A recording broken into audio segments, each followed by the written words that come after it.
É 5 horas, já é meio que boa noite aqui, né? Quase. É. Gente, eu tô pregando no horário do chá.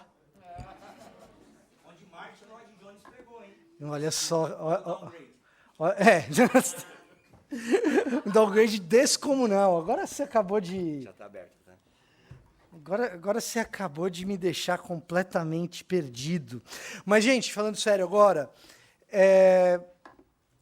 vocês possibilitam uma grande festa, uma grande alegria, e eu tenho que agradecer a vocês por isso.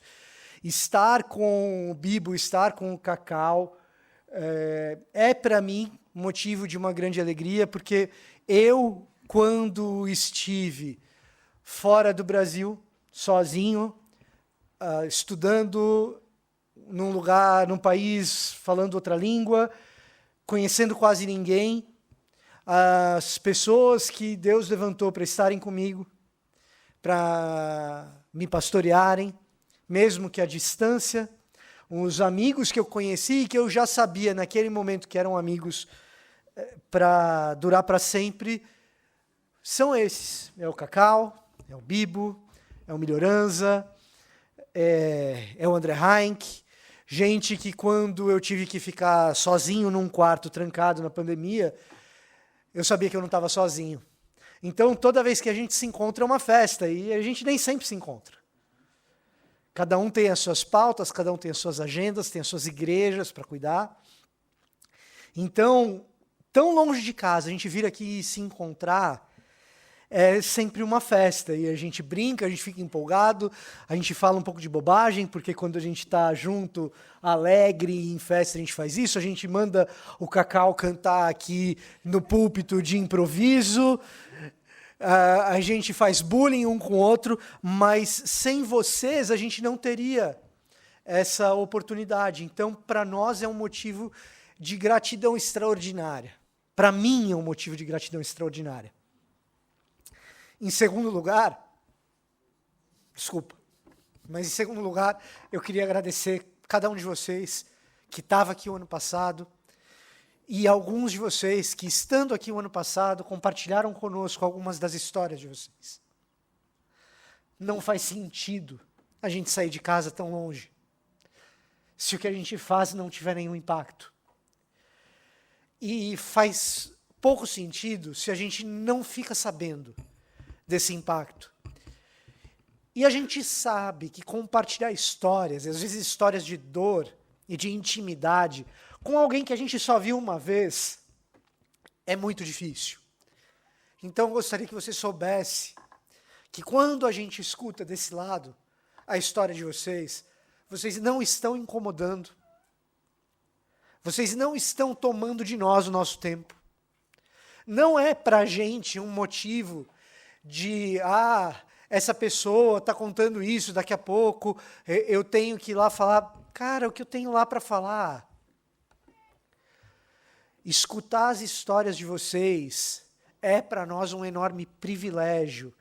E eu gostaria muito que você tivesse a convicção de que ao contá-la, a gente respeita o seu lugar de intimidade, a gente respeita o seu lugar de dor e recebe essas histórias compreendendo, ou tentando compreender, como essas dores são e como Deus provê no meio dessas dores, como Deus cuida no meio dessas dores. E o privilégio só aumenta, e um pouco das lágrimas é isso, de saber que eu, sem dignidade alguma, pude de alguma maneira ajudar um pouquinho. Pude de alguma maneira não atrapalhar a obra do Espírito Santo de Deus, que ele faz aqui no meio da comunidade brasileira, em Londres, em Liverpool, em Portugal, em Munique, mas também entre pessoas de outras etnias que estão aqui nesse lugar, que permite a cada um de vocês e a mim por uma pequena extensão, porque venho aqui e prego, e esse é um outro grande privilégio pelo qual eu agradeço vocês, permite a vocês o privilégio de ir até as nações às inversas. Porque as nações vêm até aqui. Deus posicionou vocês, cada um de vocês, num ambiente missional ímpar. Deus posicionou cada um de vocês num ambiente missional que é um privilégio. E uma parte da nossa estadia aqui é para fazer com que você saiba que tão indigno quanto eu sou de pregar a palavra de Deus e de ocupar o púlpito do Martin Lloyd Jones, então.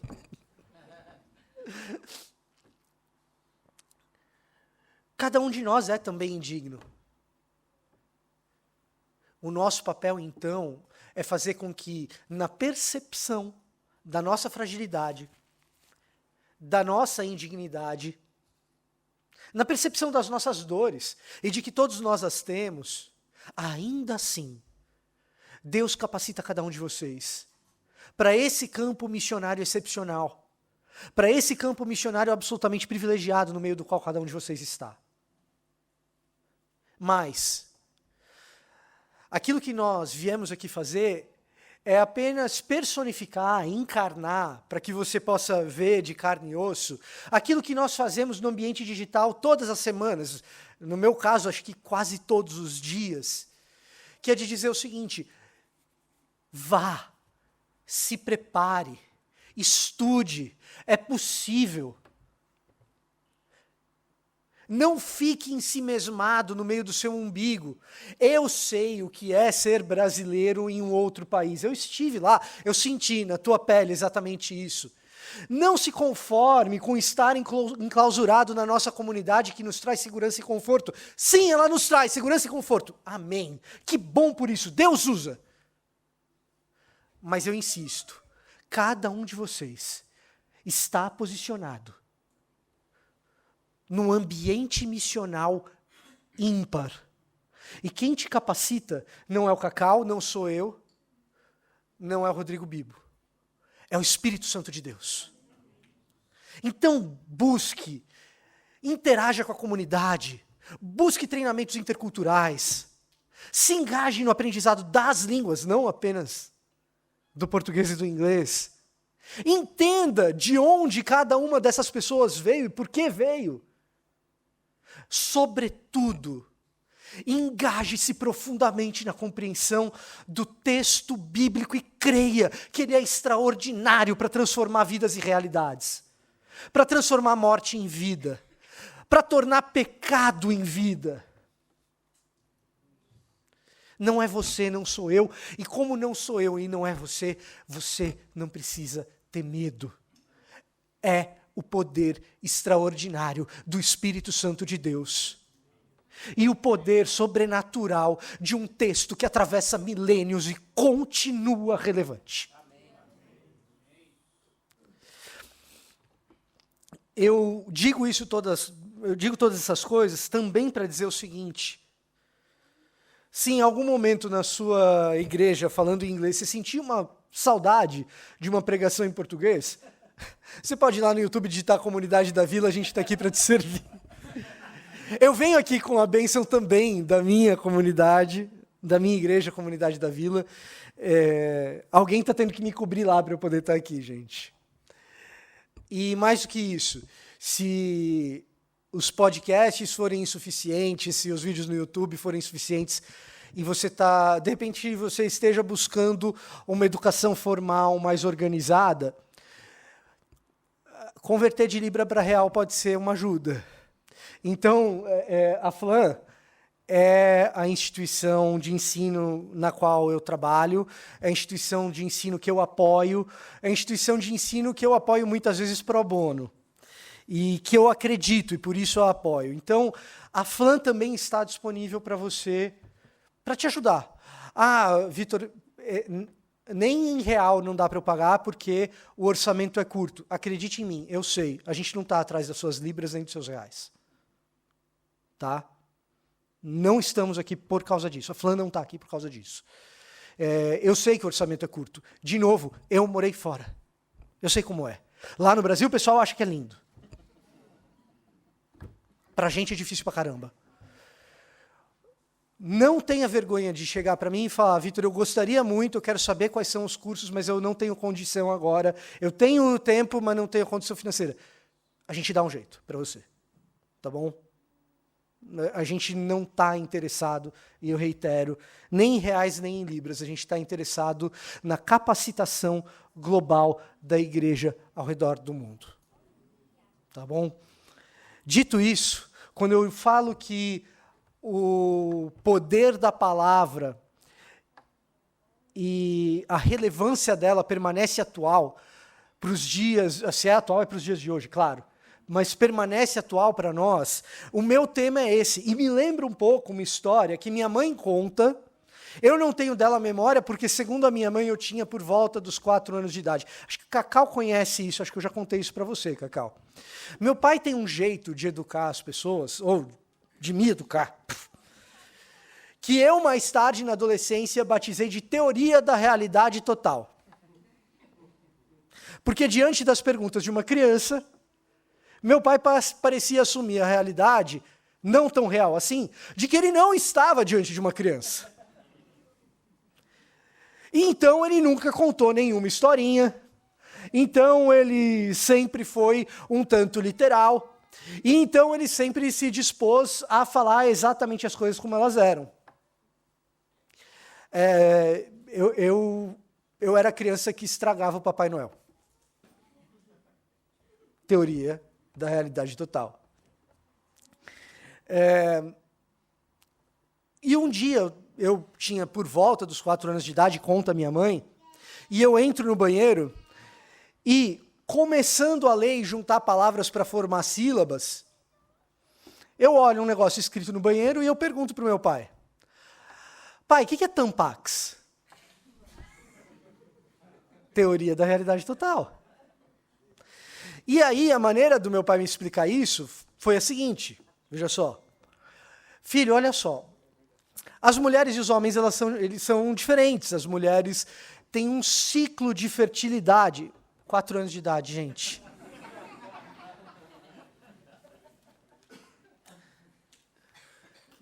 Eu achei que eu ia passar frio no Reino Unido. A capa do profeta. Esqueci de girar. E ele vai e me explica cada um dos detalhes do mês, e vocês sabem como é, vocês são adultos. Quem tinha 4 anos era eu. E depois de terminar aquela longa explicação, e eu, quieto, prestando atenção com os olhos fitos naquele homem falando coisa de biologia para uma criança de 4 anos, diz minha mãe, que eu viro para ele e falo assim, ah, então é igual a B. Ele já tinha me explicado e tinha esquecido que tinha explicado. De certa forma, gente, quando a gente vai falar sobre o que é a Bíblia, a importância da Bíblia, para um público evangélico, crente, interessado em teologia, é como que explicar as coisas de novo.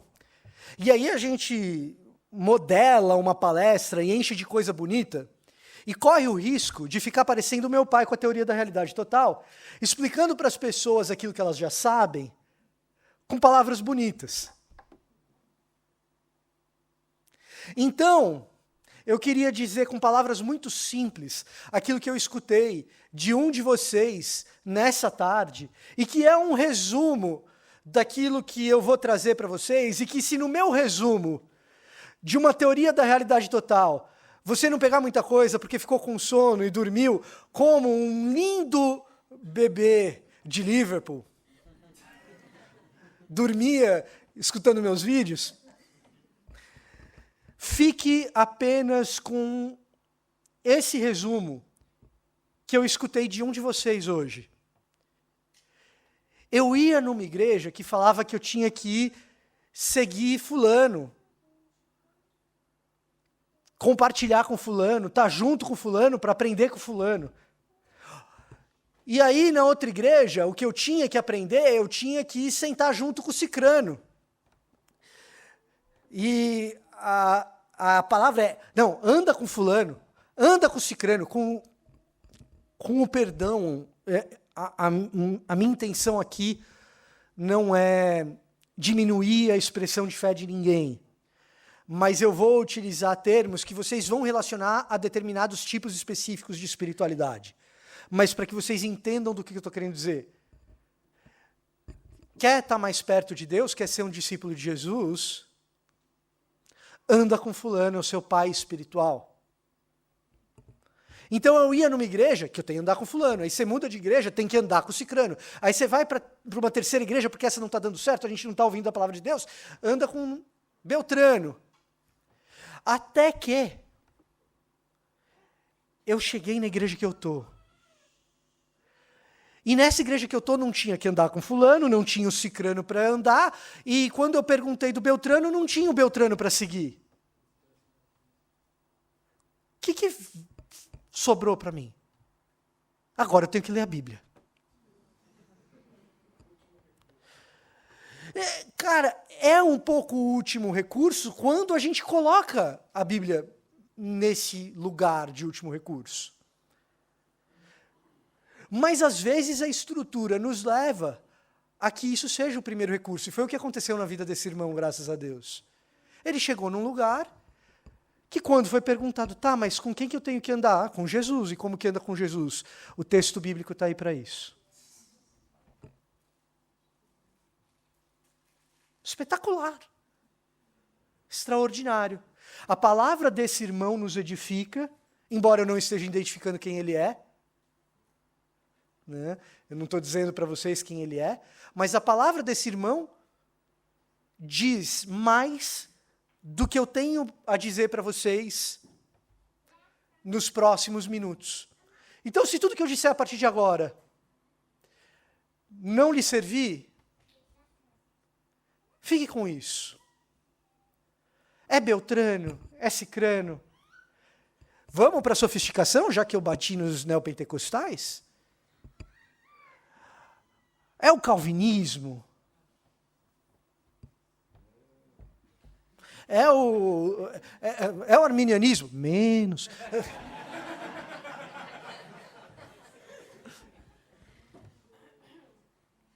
Anda com Jesus. E aí como que eu faço? O texto bíblico está aí para isso. É simples? Num certo sentido, sim. É poderoso sobremaneira. Dito isso, você já deve ter ouvido nessa sociedade secularizada o seguinte. A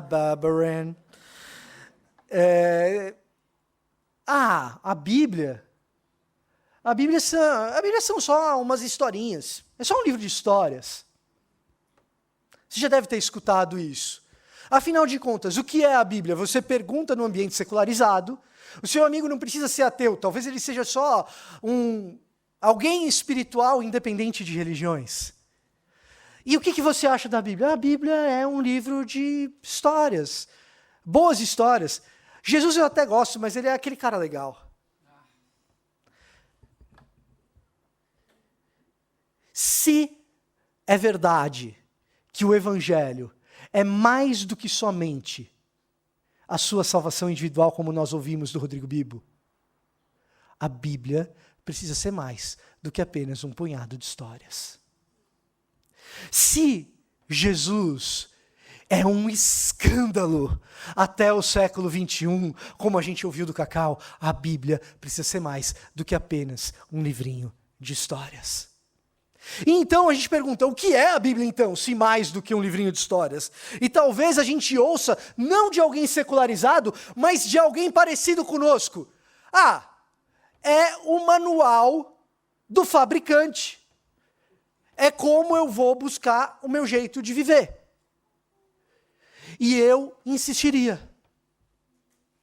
Se o Evangelho é a boa notícia de que todas as coisas serão restauradas, porque Deus, do princípio do mundo, disse, o pecado não tem a palavra final, e esse mundo será restaurado pela obra extraordinária do meu Filho, que encarna e ressuscita, e na sua ressurreição eu começo a consertar o mundo. Se isso é o Evangelho, a Bíblia é mais do que um pequeno livro de histórias, e certamente mais do que apenas um manual.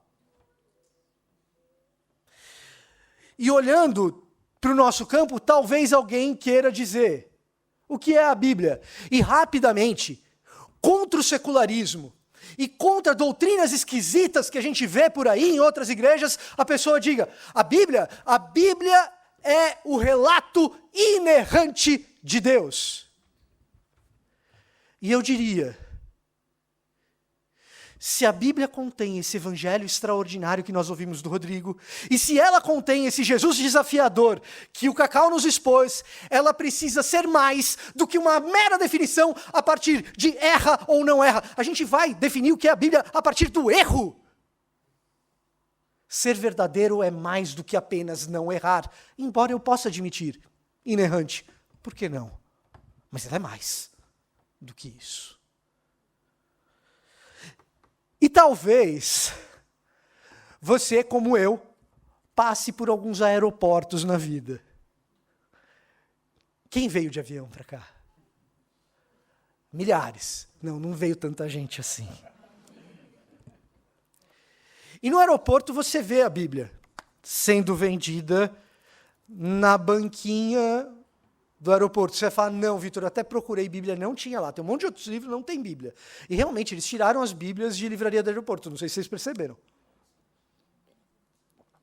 Mas ela está lá ainda.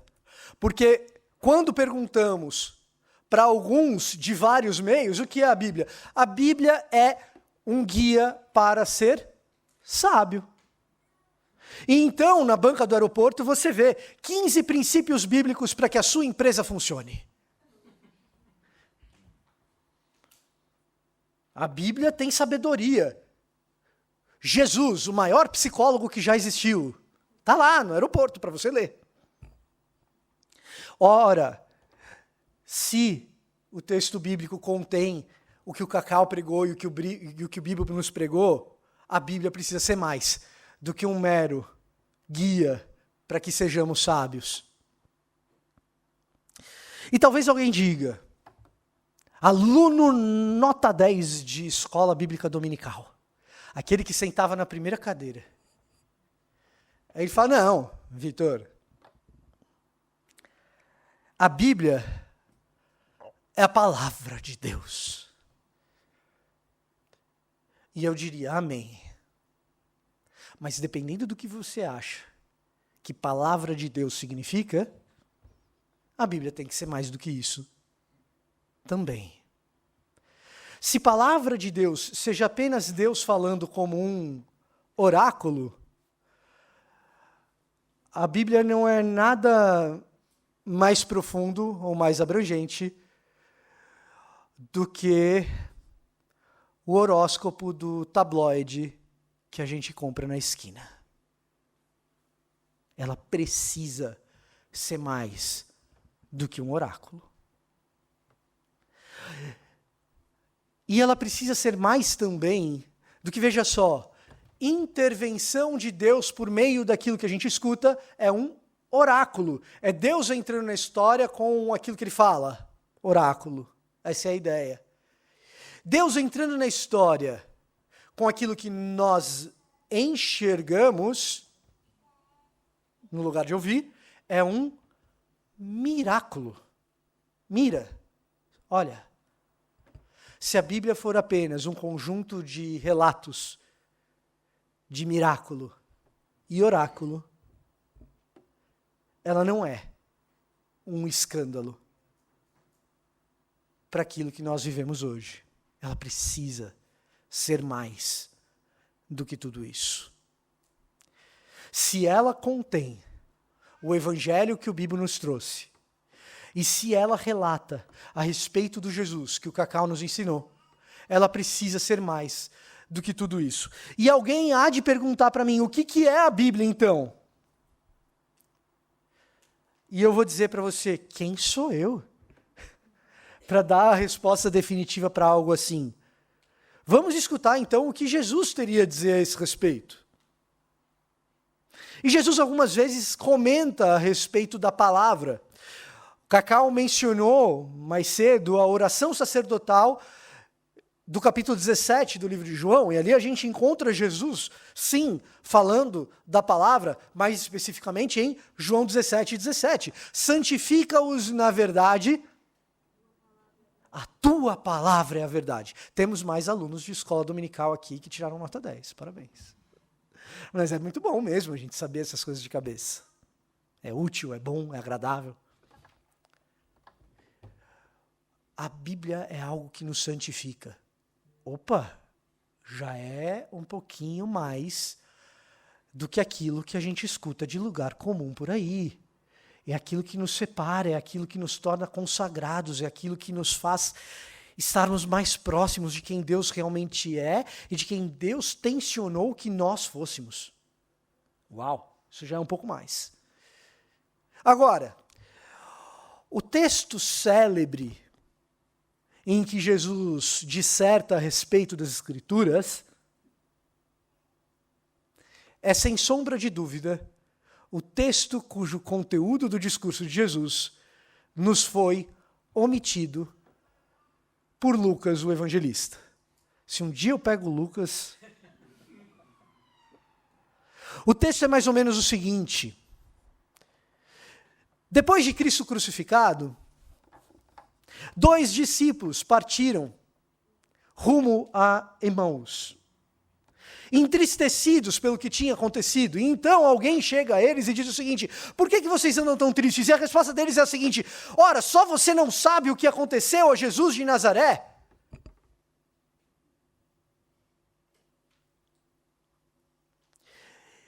Então, Jesus, no caminho, ressurreto, passa a contar a esses discípulos, passando pela Torá, pela lei, pelos profetas, pelos escritos, como cada um desses livros testemunhava a respeito do Messias. E essa pregação de Jesus, como que ela foi? O que ele disse para os discípulos no caminho de Emaús? Qual será que foi a passagem de Sofonias que ele usou? E para aqueles mais curiosos, se numa interpretação mais literal ou alegórica, será que ele usou cantares, Cacau? Lucas escondeu. Não contou. Olha só que coisa. Ficamos sem saber. Nos congressos de pregação expositiva, eu uma vez fui convidado para um deles. A minha provocação foi a seguinte: a única pregação expositiva de Jesus, Lucas omitiu. Mateus deixou para a gente a temática, lá no Sermão do Monte.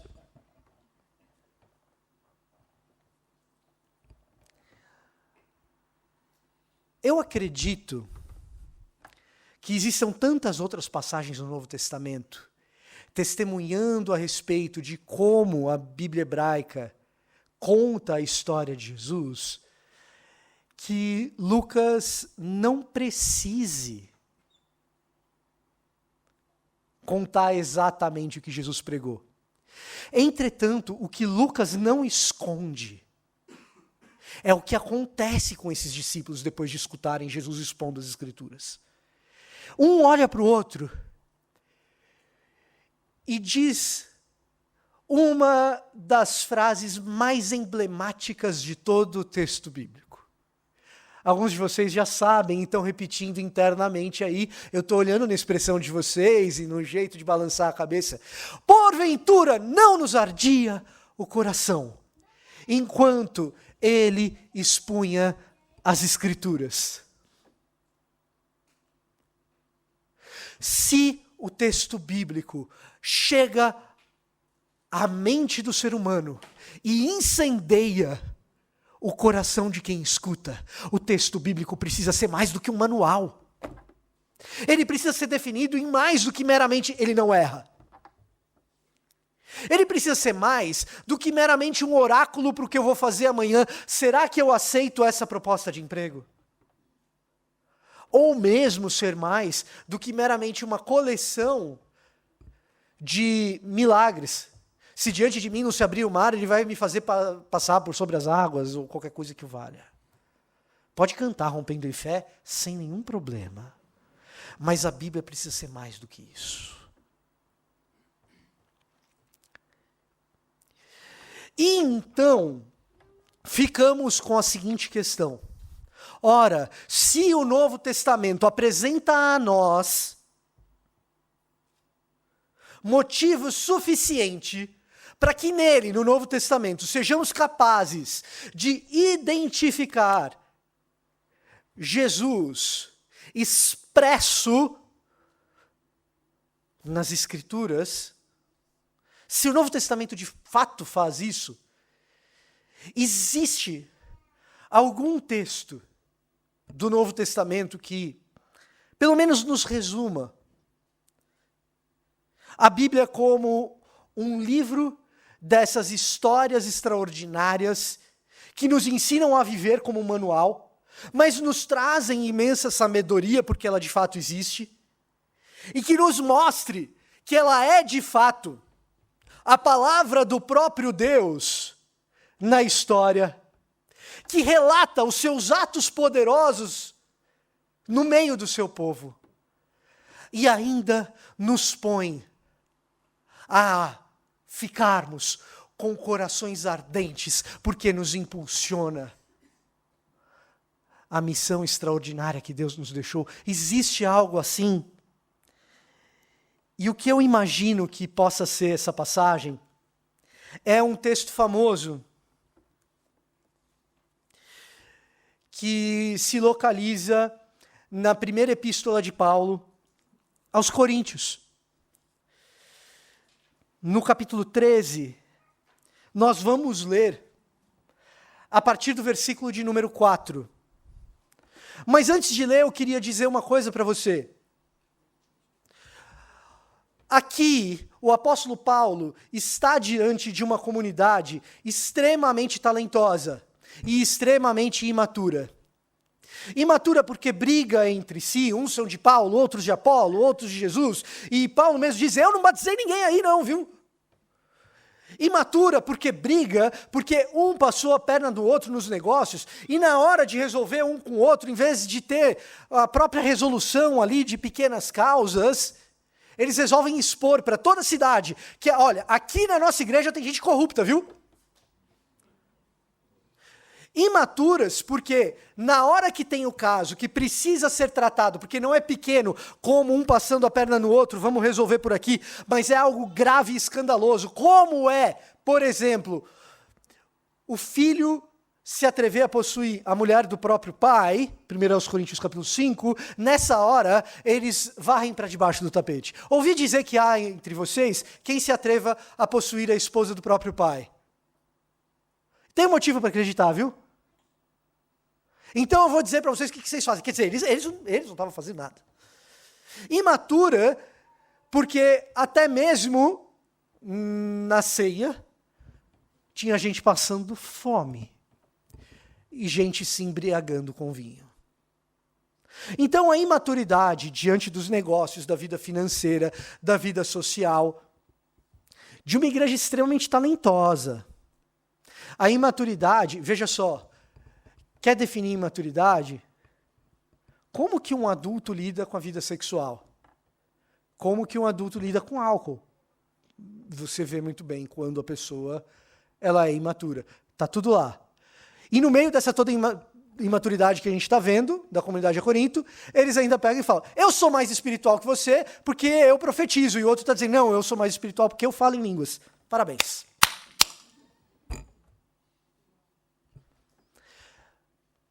Super talentosa, super imatura. Paulo denuncia tudo isso. E depois de denunciar tudo isso, ele fala o seguinte: o amor é paciente, o amor é bondoso, não inveja, não se vangloria, não se orgulha, não maltrata, não procura os próprios interesses, não se ira, não guarda rancor. O amor, ele não se alegra com a injustiça, mas se alegra com a verdade. Tudo sofre, tudo crê, tudo espera, tudo suporta. O amor nunca perece, mas as profecias desaparecerão. As línguas cessarão, o conhecimento será deixado para trás. Pois em parte conhecemos e em parte profetizamos. Quando, porém, vier o que é completo, o que é em parte será deixado para trás. Quando eu era menino, falava como menino, pensava como menino e raciocinava como menino. Quando me tornei homem, deixei para trás as coisas de menino. Vem cá. Quando eu era menino, eu fazia as coisas como menino. Agora eu cresci. E diante da nossa imaturidade, como Paulo escolhe resolver a questão? Como alguém cresce? Como alguém se torna maduro? E a resposta de Paulo é absolutamente surpreendente. Ame. Amor. E algum de nós pode de repente pensar, Paulo, que coisa ingênua. Dizer amor, o amor vai resolver, a gente cai na maldição do Cristo genérico aqui do Cacau, porque o amor, ele tem isso. Que amor é esse? A gente que mora, eu não moro, né? Vocês que moram aqui. No Reino Unido, já sabe, não deu certo, os Beatles tentaram. All you need is love. Funcionou? Pô, Paulo. Tá querendo dar lição de maturidade, tu que foi o ingênuo agora, hein?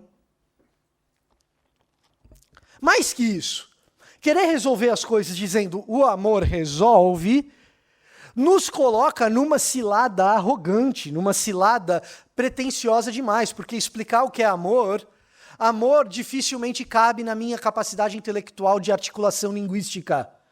Ou falando muito simples, a gente não consegue explicar com palavras.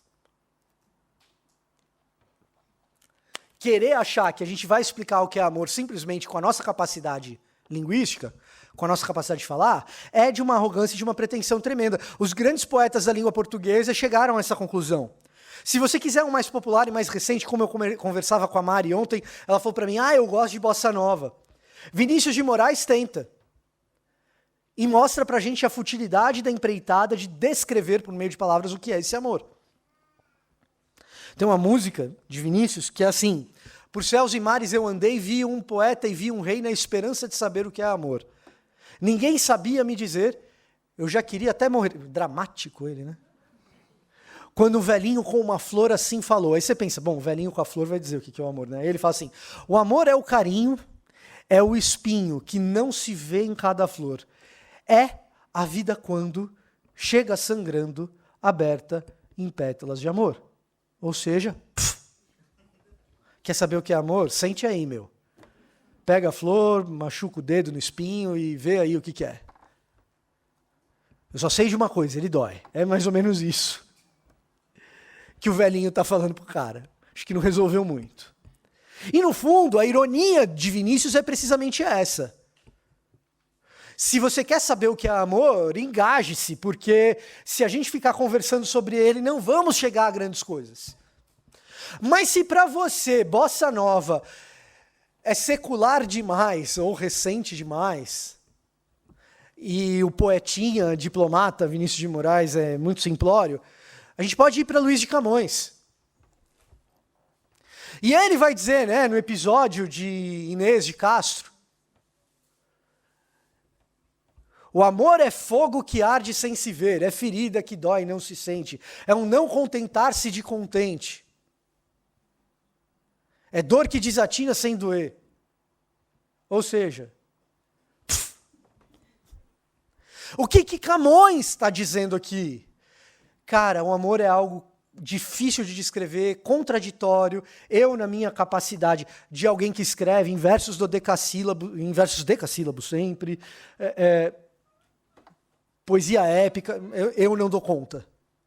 E mais pretensioso, então, do que resolver linguisticamente algo que Camões não resolve, que Vinícius de Moraes escolhe não resolver, mais pretensioso que isso só pode dizer o seguinte: o que eu vou escrever agora é inspirado por Deus. Aí é muita pretensão. Mas se for inspirado por Deus, então a gente pode assumir essa pretensão. E o que Paulo faz é extraordinário. O que Paulo faz aqui o coloca no panteão da literatura mundial. O que Paulo faz aqui é de uma genialidade que a gente não pode atribuir a ser humano, precisa ter muita fé para achar que o texto bíblico não é inspirado por Deus. Não só por essa passagem, mas por ela também. Porque na medida que a gente a lê, nós não nos deparamos com a descrição do que é um conceito abstrato chamado amor. A gente se depara com a descrição de uma pessoa que você conhece, que você teve a oportunidade de conhecer. Veja só, quando a gente vai lendo isso daqui, a figura de um ser humano diferente de nós, diferente de mim e de você. E você também é diferente de mim, eu aprendi com o Cacau. A figura de um ser humano começa a aparecer. A figura de alguém que você conheceu, de alguém que você conhece começa a aparecer. Olha só. O amor é paciente, é bondoso, não inveja, não vangloria, não se orgulha, não maltrata, não procura os próprios interesses, não se ira, não guarda rancor. O amor não se alegra com a injustiça, mas se alegra com a verdade. Tudo sofre, tudo crê, tudo espera, tudo suporta. Isso é Jesus! O amor nunca perece, mas as profecias passarão. As línguas cessarão. O conhecimento será deixado para trás. Cristo vive. E então, Paulo nos apresenta Jesus num texto que nos leva à maturidade e, subjacentemente, ele está dizendo assim, olha só.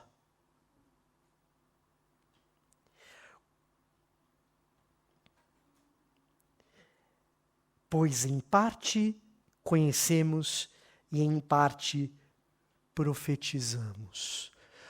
Por meio do que conhecemos. Ele vai dizer mais tarde nessa mesma palavra, o que vemos, vemos por reflexo. Como que se dá esse reflexo? O que a gente conhece a respeito de Deus por reflexo? Nós conhecemos pelo texto. Você sabe por que a Bíblia precisa ser mais do que tudo aquilo que nós elencamos aqui? Porque a Bíblia é a revelação de quem Deus é. E Deus é mais do que tudo isso que a gente falou. Só que a gente conhece por um texto, ele é reflexo. Deus não cabe inteiro, tudo, exaustivamente, na nossa capacidade cognitiva, nem na limitação das nossas articulações linguísticas. Entretanto, aquilo que conhecemos, quando conhecemos revelado, conhecemos em forma de amor, na figura de Jesus. Paulo então diz, quer crescer, quer ser maduro, olha para o homem adulto, olha para o ser humano adulto, Cacau. Mulheres, é um ser humano adulto. Homens, é um ser humano adulto. Quer crescer, quer ser maduro, olha para o ser humano adulto. E quando a gente cresce e é maduro, o que acontece? As histórias passam a ser mais maduras. A Bíblia não é meramente um livro de histórias, mas de uma grande narrativa que nos conduz à maturidade. Quando a gente cresce, quando a gente é maduro, a gente percebe que soluções prontas de um manual não dão conta dos problemas de adulto. Então a Bíblia precisa ser mais do que um manual. E muito mais do que um horóscopo. Quando a gente cresce, a gente é adulto, a gente descobre que o miraculo, os grandes milagres de Deus que ficaram no nosso passado, às vezes já faz tanto tempo, que eles já não têm mais o mesmo efeito que tinham quando a gente viveu. A tentação é a gente querer viver de milagre em milagre, e o milagre só vem quando Deus quer. O texto bíblico, ele está no seu criado mudo, basta abrir. E o grande milagre é que o Deus Todo-Poderoso, totalmente outro, totalmente puro, totalmente santo, se fez acessível. Basta abrir um livro. Mas eu quero que você perceba que a genialidade de Paulo, ela é inspirada por Deus e, na verdade, é dom do Pai, na medida em que, ao descrever a pessoa de Jesus e o que é amor, a gente se torna mais sábio, mais adulto e mais bíblico. O amor é paciente. O amor é paciente. E aí você vai ao supermercado com a sua mãe e você pede um pacote de passatempo. E ela fala: filho, hoje não dá, o passatempo está caro. Eu quero. Isso é comportamento de adulto ou de criança? O amor é paciente. Portanto, o amor é característica de adulto. Quer amadurecer? Ame. Mas o amor, ele é bondoso. E aí, você viu o seu amigo, e ele é narigudo. E aí você começa a falar: ih, olha lá, vai drenar todo o oxigênio da sala, sai todo mundo, vai morrer. A gente tem nome para isso em português, chama quinta série. Crueldade, a gente não gosta de admitir, mas coisa de criança, de adolescente. Quer ser maduro? Seja bondoso. O amor é bondoso. Quando você encontra uma pessoa bondosa, você está encontrando alguém maduro. Mas não para por aí. Quer coisa mais imatura do que olhar para a grama do vizinho? E quer coisa mais sábia, mais madura, mais desejável do que aquela pessoa que vê aquilo que Deus a entregou e está satisfeita com aquilo que Deus lhe deu? Pois então, o amor não inveja. Quer ser maduro? Ame.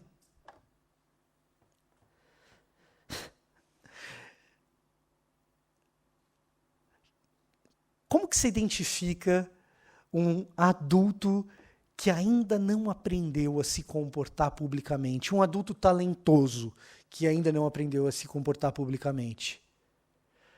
Quão insuportável é aquela pessoa que antes de entrar numa sala, o currículo dela já entrou? Sabe aquela pessoa que ela até é boa no que faz, mas ela vive falando a respeito do quão boa ela é? É só assim: lá vem o fulano. Insuportável. E às vezes a gente tem que ser o maduro da relação e dizer assim: cara, deixa os outros te elogiarem. Pois é, o amor, ele não se orgulha, ele não se vangloria. Quer ser adulto? Ame. Quer ser maduro? Ame. Não maltrata, não procura os próprios interesses. Não tem nada mais infantil do que alguém profundamente egoísta. Agora dói na minha carne, e na carne de alguns irmãos aqui que eu conheço. O amor não se ira. Eu tenho dificuldade com isso.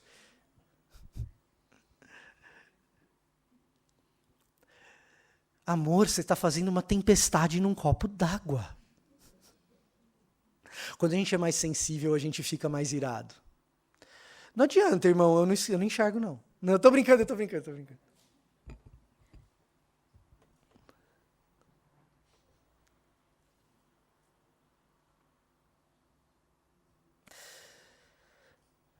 Que coisa sábia é alguém, que coisa adulta é alguém que tem motivos para se irar, mas sabe se controlar.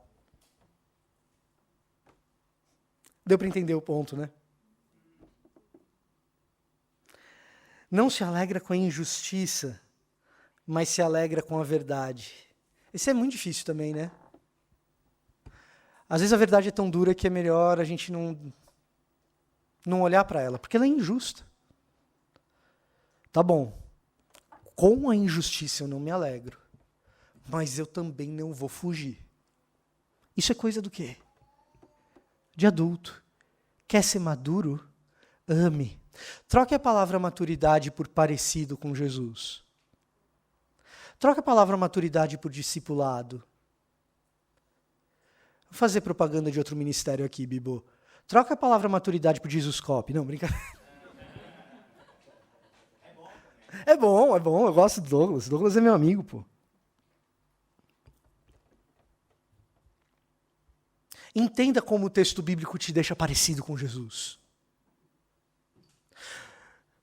Por último, não guarda rancor, né? Cara, eu sei que é difícil perdoar. Mas saiba de uma coisa. O cara que fez a injustiça com você, ou a mulher que fez a injustiça com você, não deixa de ser injustiça se você perdoar. E não deixa de ser injustiça se você não perdoar. O que muda no perdão ou na falta dele é você aliviar a sua mente. Porque a pessoa que fez a injustiça com você está dormindo tranquilo e você está dormindo com ela na cabeça. Então a justiça está se multiplicando, porque ela já te sacaneou e, além disso, você está se sacaneando.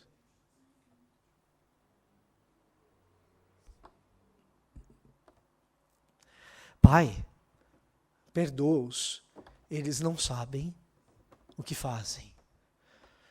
Quer ser adulto?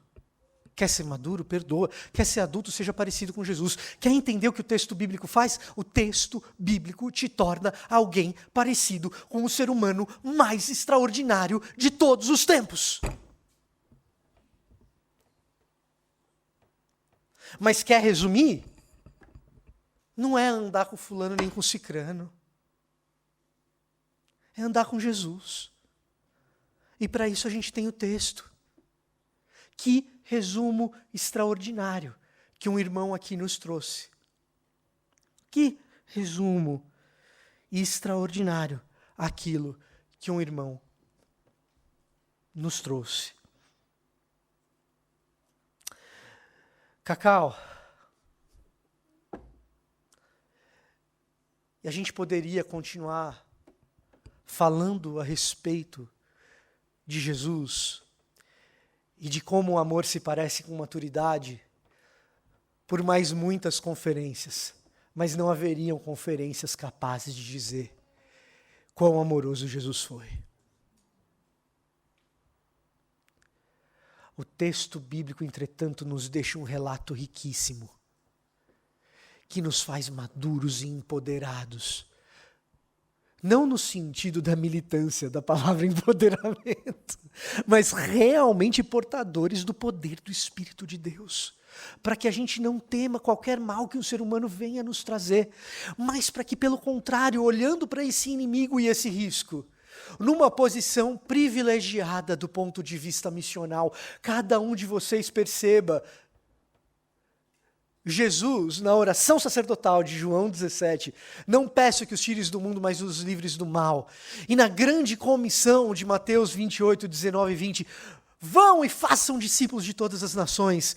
Jesus deu à sua igreja essa capacitação poderosa missional, porque ele diz, olha, todo o poder foi dado a mim no céu e na terra. Portanto, vão e façam esses discípulos de todas as nações. E todas as nações vieram ao Reino Unido. E todas as nações vieram a Londres. Você está numa posição missional que poucos cristãos tiveram a oportunidade de estar na história. E eu não falo isso com a frivolidade de mero pregador. Eu falo isso como quem identifica um campo missionário que pede, clama pelo Evangelho do nosso Senhor Jesus Cristo. Da sua palavra que é, sim, inerrante, que é, sim, verdadeira, que é, sim, um guia para que sejamos sábios, que é, sim, aquilo que serve para nós como medida de quais decisões tomarmos, como se fosse quase que um manual, mas que é muito mais do que isso, é a revelação do próprio Deus. Disponível para quem lê.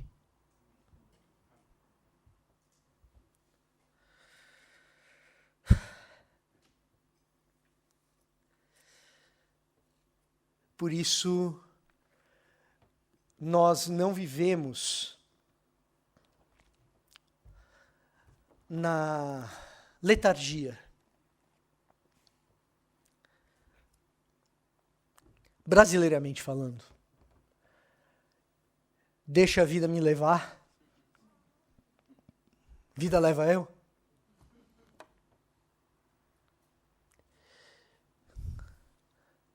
Nem na urgência do legalismo que me diz, se eu não fizer, Deus não vai me amar. Bibo, obrigado pelo que você trouxe hoje.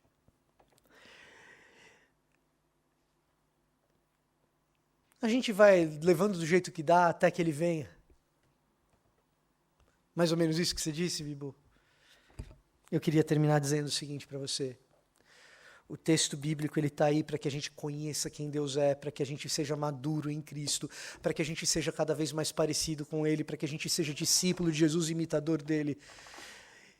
E quando tudo isso acontecer, o texto bíblico está aí para dizer para mim e para você, até que Ele venha, nós vamos. Até que Ele venha, você vai. Até que Ele venha, eu vou. E nenhum de nós vai sozinho. A gente vai acompanhado. O texto vai conosco. A Bíblia vai conosco. A revelação do Pai está com você. O próprio Cristo se faz acessível quando abrimos o texto e nele reconhecemos quem é o nosso Senhor, o nosso Salvador, aquele que nos amou primeiro. Até que Ele venha, você vai. Até que Ele venha, eu vou. Mas nada disso é individualista. Até que Ele venha, nós vamos. Eu gostaria de orar por você.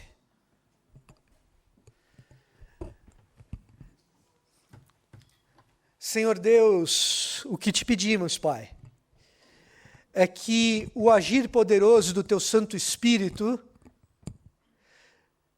esteja no meio de cada um de nós, trazendo a cada um de nós a compreensão sobrenatural daquilo que é ser um crente maduro, daquilo que é ser um cristão fiel, daquilo que é ser um discípulo comprometido, daquilo que é ser um discípulo cujo coração arde, porque escutamos a Tua palavra.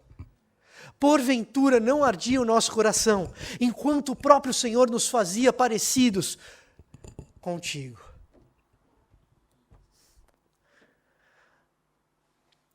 Senhor Deus, transforma as nossas dores em testemunho. A nossa dedicação em transformação de vidas. Os nossos dons em testemunho vivo de quem Tu és.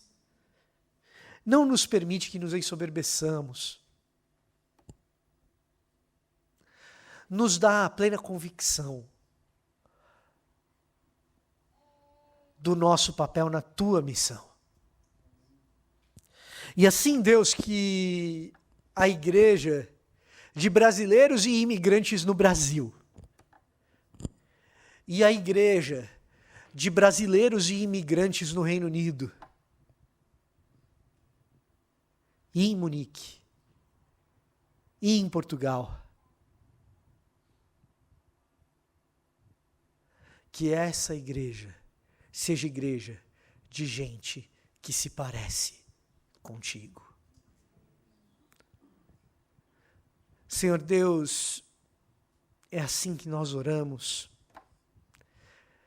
Sabedores, Pai, que nós vamos tropeçar, que a gente não dá conta, mas sabedores também que a Sua graça nos ampara quando cairmos.